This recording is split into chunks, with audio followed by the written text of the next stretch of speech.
Yerushalmi Kiddushin, Daf Tetvav Amud Aleph, on continue là, on s'était arrêté. À 6 lignes d'en bas du Daf Tetvav Amud Aleph dans les éditions Vilna et Meoréor. Et ça se repère comme d'habitude, 6 lignes à peu près au-dessus de Tetvav point dans les éditions de Osvadar et Archrol.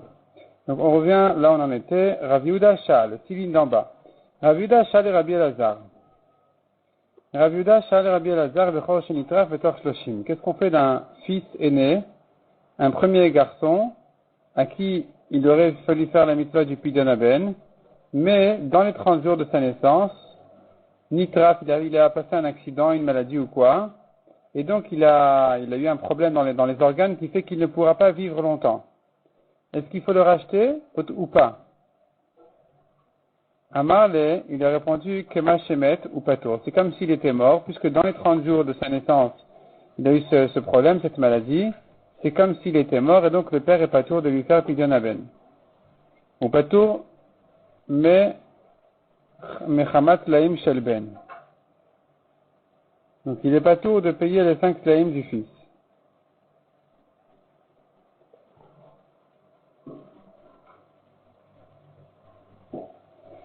Rav Yehuda Shalach, Shal et Rabbi Elazar. Il a posé une autre question encore. Shilia, Shiatzat. Un placenta qui est sorti, Miktatayam ou Miktatale Machar. En partie aujourd'hui, en partie demain.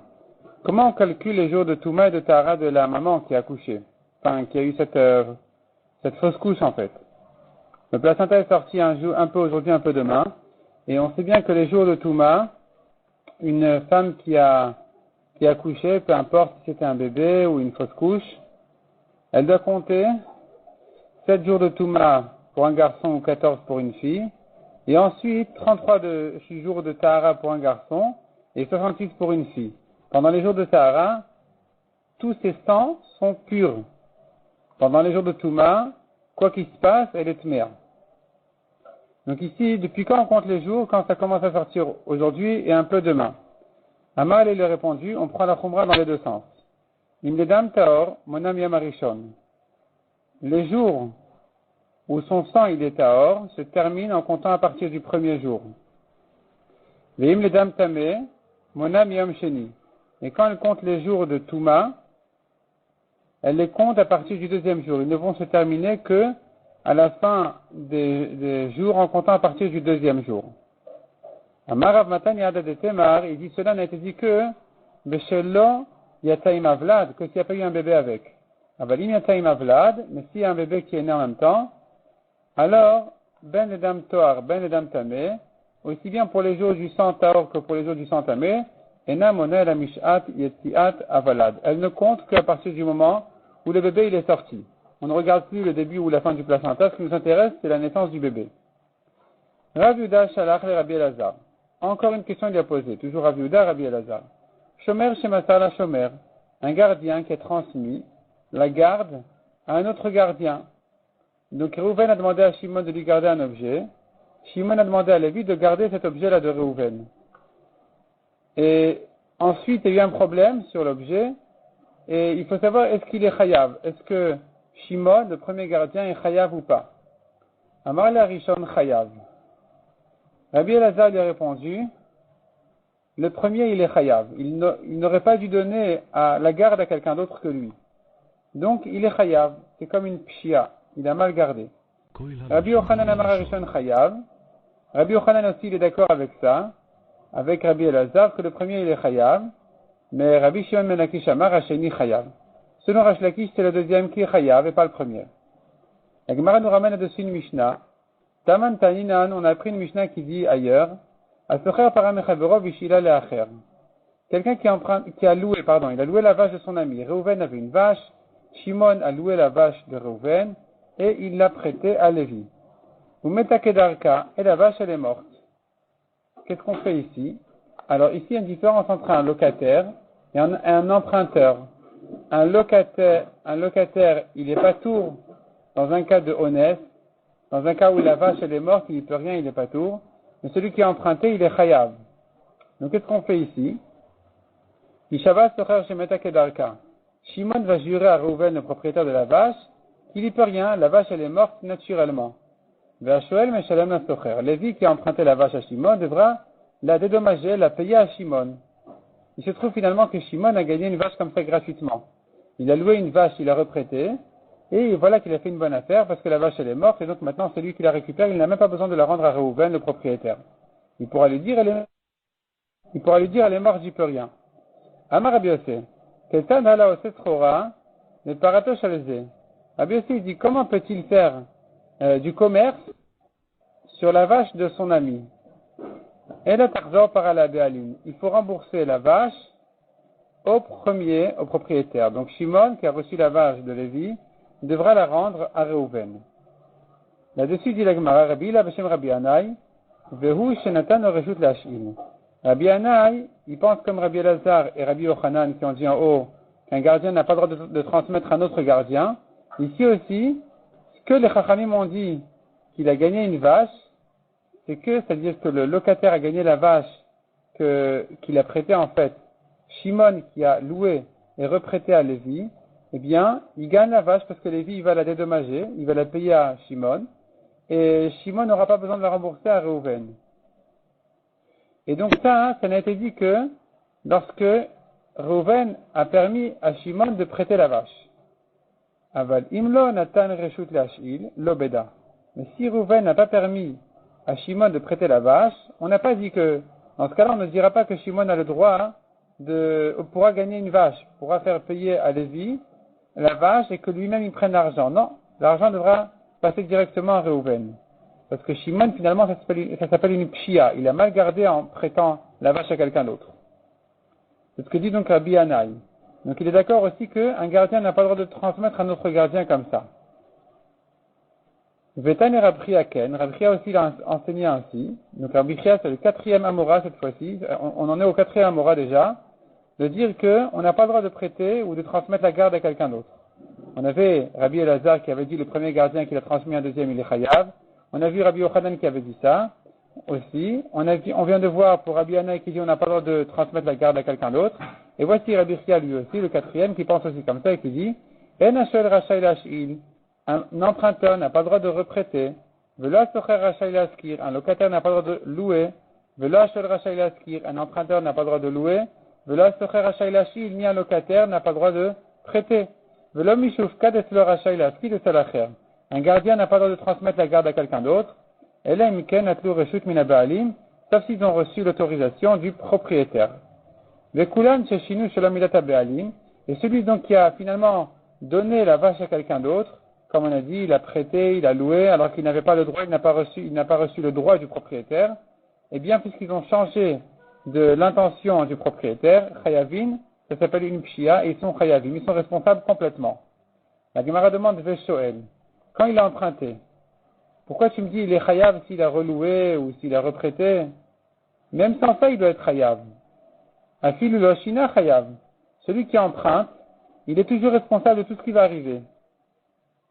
Sauf si vraiment ça s'est usé par l'utilisation, ou abîmé par l'utilisation. Mais tout le reste, il est chayav. Même si la vache, elle est morte naturellement, ça y est, de vieillesse. Il est quand même chayav. Donc pourquoi ici tu me dis qu'il soit... Donc pourquoi tu as besoin de me dire que s'il a changé, il est chayav. S'il a changé du droit qu'il avait, il est chayav. Même sans ça, il est chayav. Réponds à Gemara. La begin de Tinan Tamal, parce qu'on a appris ailleurs, Matne Shomer Chinam Liot Pato Mishvua. Un gardien qui garde gratuitement, il peut faire une condition avec le propriétaire. Écoute, je suis prêt à te garder ton objet, ma condition que tu ne me fasses pas jurer. S'il y a un accident ou quoi, il y a un honnête, je suis pas tour même sans te jurer. Ils se mettent d'accord qu'il n'ait pas besoin de jurer. L'emprunteur peut faire une condition avec le prêteur qu'il n'ait pas besoin de lui payer en cas de honnête.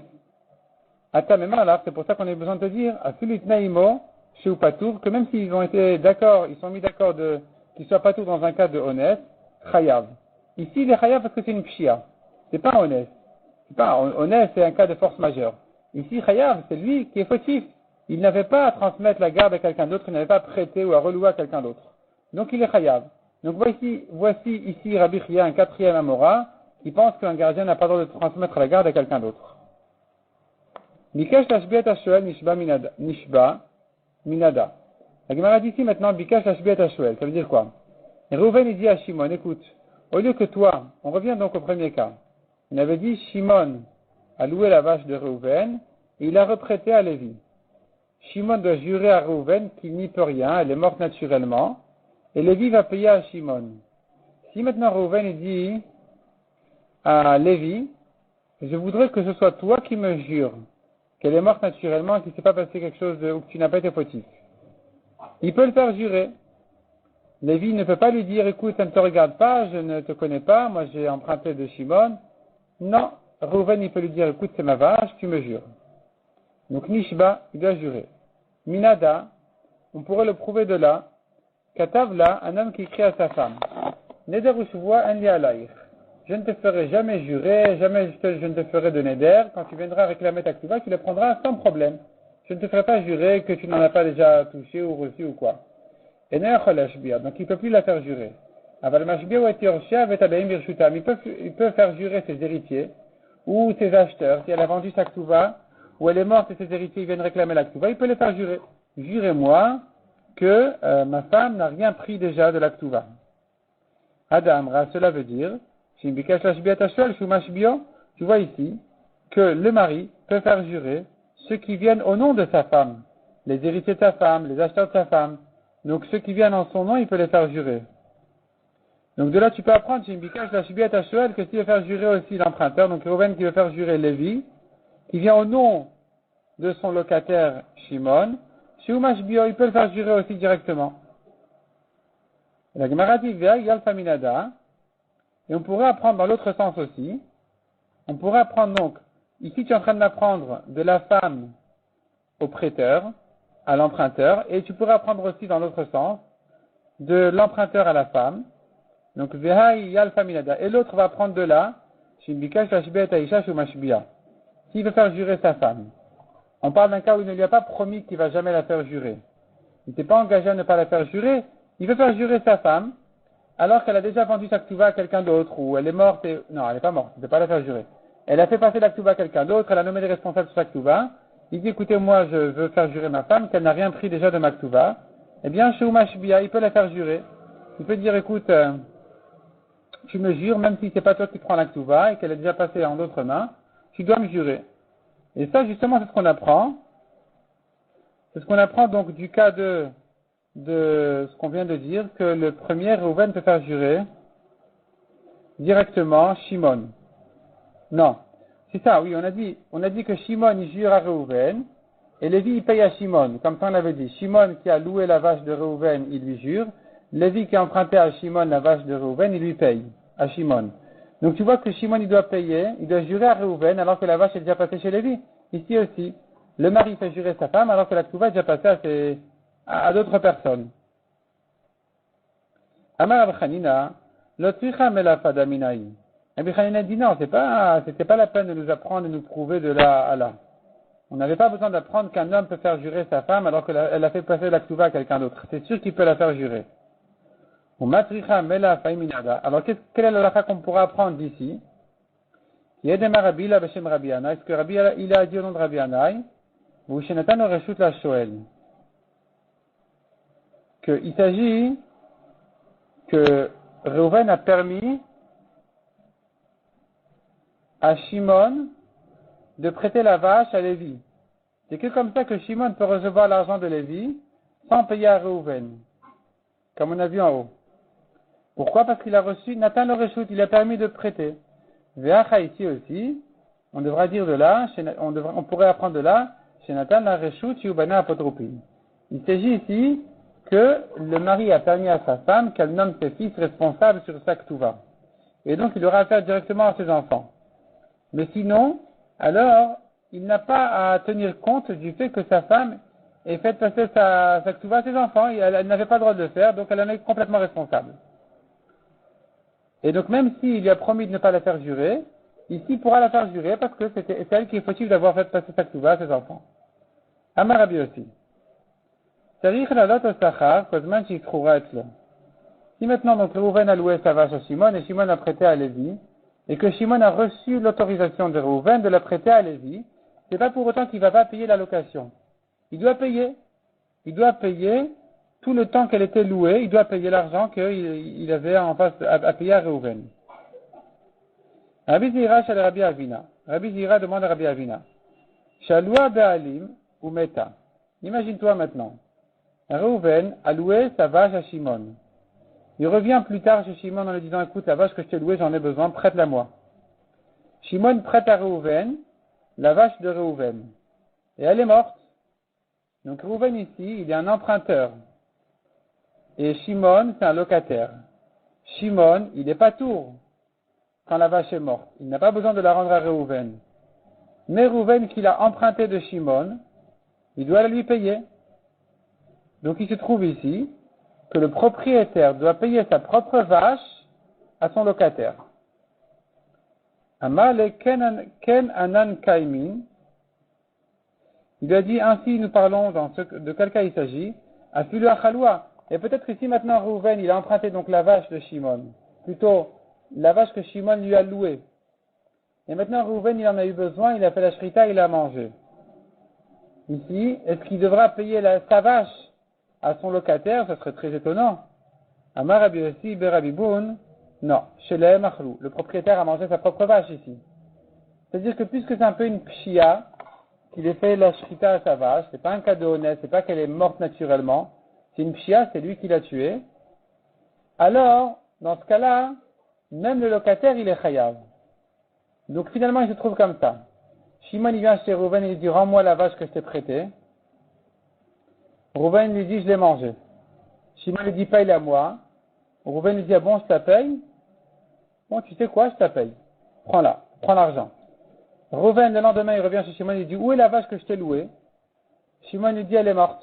Je suis pas tout. Reuven lui dit, mais non, elle n'est pas morte. On l'a égorgée. En parenthèse, moi-même. Et donc, puisqu'elle a été égorgée, ça s'appelle une pshia. Ça ne s'appelle pas qu'elle est morte naturellement. Et toi, tu es chayav de me payer même dans un cas. Tu es chayav de me payer dans un cas de pshia, quand c'était fait volontairement. Donc, il se trouve finalement que Reuven, emprunteur, rembourse à Shimon. Shimon, le locataire, rend à Reuven. Donc, il n'est pas tour à la finale. Rabbi Zira ba comme Rabbi Essa. Il demande encore à Rabbi Zira, Rabbi Essa. Quelle est la halakha finalement? Est-ce qu'un gardien peut transmettre à un autre gardien ou pas? Qui c'est qui est le responsable, le premier ou le deuxième?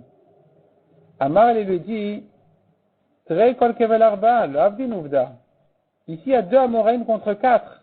On a cité en haut 4 Amoraïm qui disent qu'un gardien n'a pas le droit de transmettre à un autre gardien. On a vu Rabbi Elazar, Rabbi Yochanan, Rabbi Chia et Rabbi Anaï. Tous ont dit qu'il n'a pas le droit de faire passer à quelqu'un d'autre. Et contre eux, il n'y a que Resh Lakish. Il y a encore un qui disent que le premier gardien, il n'est pas tour, il n'est pas responsable. C'est le deuxième qui est responsable. Donc tu as 2 contre 1. Pardon, tu as 2 contre 4. Bien sûr que la halakha est contre les 4, elle est comme les 4, il est chayav. Le premier gardien, il est chayav, il n'avait pas le droit de faire passer à quelqu'un d'autre.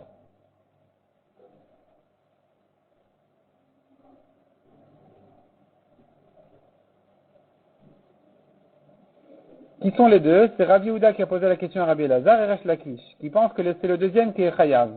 Donc bien sûr que le premier il est chayav comme les 4 Amoraïm. La Gemara dit non. De Sugia ça veut dire l'après-midi, il a changé d'avis. Amar lui a répondu non, en fait c'est pas 2 contre 4, c'est 2 contre 2. Tre kol kevel tre. En fait ils sont 2 contre 2. Pourquoi? Ils sont. Rabbi Elazar, il est de Rabbi Chia Rabba. Parce que Rabbi Elazar et Rabbi Chia, ça compte pour 1, parce que Rabbi Elazar était l'élève de Rabbi Chia. Donc il a sûrement entendu son maître. Et de même Rabbi Yochanan, talmid de Rabbi Anaï. Rabbi Yochanan, il était l'élève de Rabbi Anaï, donc sûrement que lui aussi il a entendu de son maître. Donc les deux aussi, ils comptent pour 1. Rabbi Yehuda, Shalach, Shal et Rabbi Elazar. La Gemara donc pose une nouvelle question. On n'a pas tranché la halakha encore, on ne la tranche pas ici. La Gemara continue à passer à un autre sujet. Rabbi Yehuda a envoyé une shela à Rabbi Elazar. Achin shechalku ve'achakach yibem echad mehem. Les frères, ils étaient plusieurs frères. Il y en a un qui est mort, ils sont partagés l'héritage. Plus tard, il y en a un qui a fait hiboum. Donc, Achin shechalku, des frères qui sont partagés l'héritage quand leur frère est mort. Ve'achakach yibem echad mehem. Plus tard, il y en a un qui a fait hiboum. Celui qui a fait hiboum, en principe, c'est lui qui mérite tout l'héritage de son frère. Qu'est-ce qu'on fait ici? Est-ce que on dit il faut tout lui rendre? Ou bien on dit non? Ou bien on dit non, ça y est, il a laissé comme ça reste comme ça. Ou bien, autre cas, dans le même principe, le père est mort, les frères se sont partagés équitablement, alors qu'il en manquait un. Voici qu'un des frères a fait hiboum, et maintenant il veut récupérer ce que son frère, le mort, donc le Yavam qui a fait hiboum, il dit, écoutez, moi j'ai fait hiboum, donc je mérite l'héritage du mort. Est-ce que le frère mort aurait dû hériter de notre père? Et qu'est-ce qu'on fait ici? Amar le kenirse kulam kenirse amet. Non, ils sont partagés déjà équitablement, ils sont tous comme tous égaux, et donc puisqu'ils ont déjà partagé l'héritage, on considère que c'est bon, ils n'ont pas besoin de lui rendre. Oula barishmel amar. Oula barishmel il dit matvid date à Rabbi Elazar. Il dit moi je vais égaliser les paroles de Rabbi Elazar. Ne croyez pas que Rabbi Elazar n'a parlé que dans un cas exceptionnel. Non, dans tous les cas il a parlé. Velo shania, il n'y a pas de différence.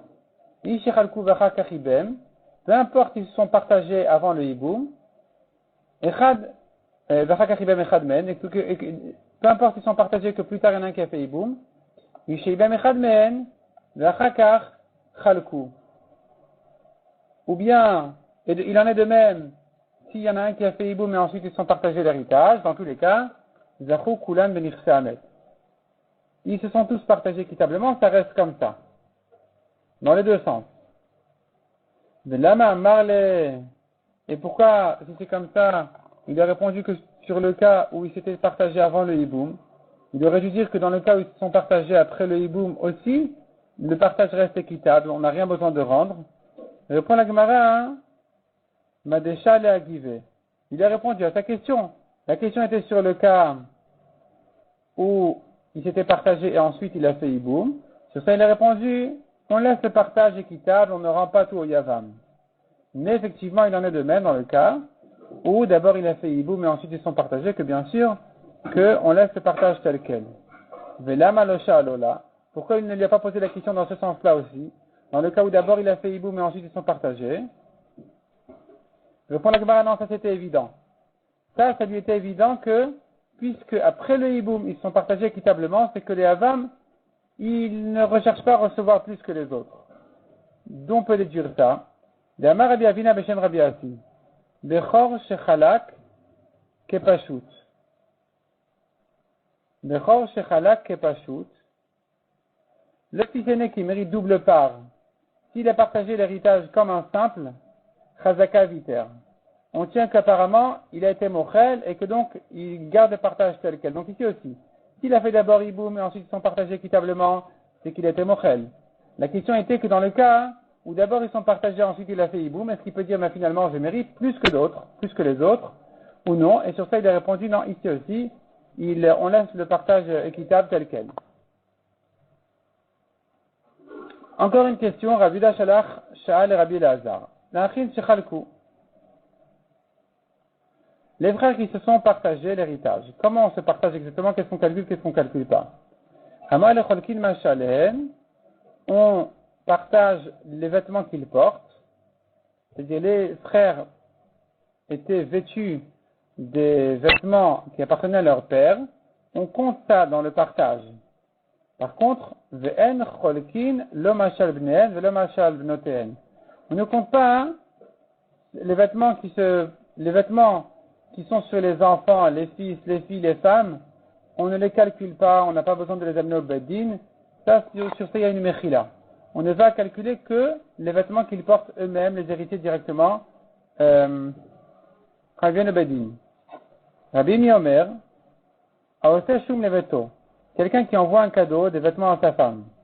Mevi'in shum le'atzman la'emta ve'cholkin. Si ensuite il est mort, on va calculer le cadeau en question. Mevi'in shum le'atzman, ils vont prendre donc ce cadeau-là qui a été évalué, quelle est sa valeur, ils vont le prendre pour eux-mêmes. Ve'cholkin, ils se partagent. Donc l'emta au milieu entre eux, ils se partagent. Par contre, au sekata leveto, celui qui envoie des bijoux à sa femme, elle ne vit cholkin. Ça, c'est un vrai cadeau, et donc on ne le partage pas entre les héritiers. C'est donné à la femme complètement, définitivement. Il s'agit de bijoux qu'elle utilise en jour de chol, régulièrement. Mais si c'est des bijoux qu'elle ne prend que pendant les jours de fête, ici on va les mettre entre eux et ils se les partagent parce que c'est pas vraiment donné complètement en cadeau. Rabbi Mana Amar, que les regel cholkin, que les Shabbat, tzricha. Les vêtements de la fête, on se les partage parce que c'est pas donné définitivement à la femme. Elle ne les utilise pas assez fréquemment. Par contre, les vêtements de Shabbat, là, on pourrait se demander, se poser la question, se douter, est-ce que c'est donné définitivement ou bien les héritiers peuvent toucher donc ces vêtements aussi. Rabbi Avin pshitale, ben kle regel, ben kle Shabbat, mais vin nemte vecholkin. Rabbi Avin, pour lui, il était évident, aussi bien les habits de fête que les habits de Shabbat, tout ça, donc de la femme, tout ça se partage dans l'héritage. Si le mari a donné à sa femme et qu'il est mort, les héritiers vont hériter ça. C'est pas pour la femme, c'est vos héritiers. Rabbi Zira, ba kume Rabbi Mana. Il a posé une question à Rabbi Mana. Ilan bulsaya, les miroirs, qu'est-ce qu'on en fait? Amar il lui a dit, Chakima dit bulsiyan, sagian. Je comprends de toi que tu veux dire par là que tu as beaucoup de miroirs chez toi. La question était donc, est-ce que c'est donné à la femme ou bien on se les partage? Amar le nevin vecholkin, on les amène et on les partage entre les héritiers. Rav Yehuda Shalach, Sha'al Rabbi Elazar. Encore une question. Ma'u ligvot min avadim kekarkaot. Ma'u ligvot min avadim kekarkaot. Est-ce qu'on peut encaisser quelqu'un qui réclame une dette et son emprunteur n'a pas d'argent, disons, il viendrait encaisser ses terrains. Est-ce qu'il peut encaisser aussi de ses esclaves ou pas? Amar le govin min avadim kekarkaot, oui, on prend des esclaves comme des terrains. Hori Rabbi Elazar l'ilin devet Rabbi Anaï. Rabbi Elazar a tranché la lacha. Il a dit donc aux gens de Rabbi Anaï, ligvot min avadim kekarkaot, d'encaisser des esclaves comme des terrains. Rabbi Yehuda Shalach, Shalach Rabbi Elazar. Rabbi Yehuda a envoyé une shela Rabbi Elazar. Anas va Gazlan va Ganav. Anas, tout ça c'est des sortes de voleurs. Donc Anas, celui qui prend de force, Gazlan c'est un voleur en public, Ganav c'est un voleur en cachette. Amar le chazaka shenabalim itaplin meta. La question était en fait, est-ce que maintenant, il a volé une vache, elle est morte? Est-ce qu'il va lui rendre la vache morte et il va compléter la différence entre une vache morte et une vache vivante? Ou bien non, le propriétaire dit, je n'ai rien à faire avec une vache morte, j'ai pas besoin de commencer à m'en occuper, à la vendre à des goyim ou quoi, donc tu me payes une vache vivante telle qu'elle. Et donc ça c'est la question. Et il a répondu effectivement, Chazaka Shena Baalim et Taplin Meta. Le propriétaire n'a pas besoin de s'occuper de la morte. Au Minayin Shena Baalim et Taplin Meta, dont on sait qu'il n'a pas besoin de s'en occuper. Amar Aliba Bar Mamal, parce que c'est écrit dans le pasuk Chaim Shnaim Eshalem. Velometim. La Torah a dit, il a volé, il devra rendre des vivants au double. Il a volé une vache, il en rend deux.